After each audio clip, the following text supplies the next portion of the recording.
wangu, ungeendelea kutafuta tu taratibu huko ndani, maana kuna namna unaongea inaonyesha kabisa mimi ndio nimechukua hizo pesa zako, wakati ni kitu ambacho kabisa siwezi kufanya kwenye maisha yangu. Itakuwa ni dada wa kazi, niamini mimi mume wangu. Afu kuna muda unakasirika mbele yake, yaani anazidi kunidharau, unampa kiburi eti. Na dada atakuwa ameiba, yaani tukicheza atakuja kuchukua kila kitu kwenye nyumba aondoke nacho. Lakini mume wangu, mimi nitafight kivyo vyote vile, zile pesa zitapatikana tu.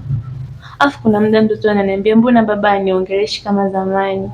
Mimi sina cha kumjibu mume wangu. Usiwe na hasira basi hivyo. Halafu mume wangu, mara mwisho nakumbuka uliniambia mimi ni mwanamke kwenye hii nyumba. Natakuwa nilinde mali zote ambazo ziko kwenye hii nyumba. Yaani kuanzia leo mume wangu mimi nitakuwa namsimamia, yaani hata akiosha vyombo. Maana anaweza kaondoka hata na vyombo vyetu kweli huko ndani.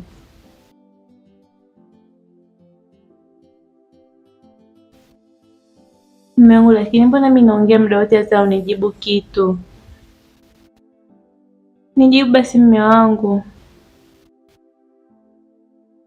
Nilipokuwa mtoto mimi nilisikia mapenzi kwa wengine, hasa mkubwa mimi najionea mapenzi mwenyewe. Unaoteseka moyo huwezi amini, unawaka moto kwa ndani, uwaga na kesha papa usiku kucha na waza nilikosea wapi.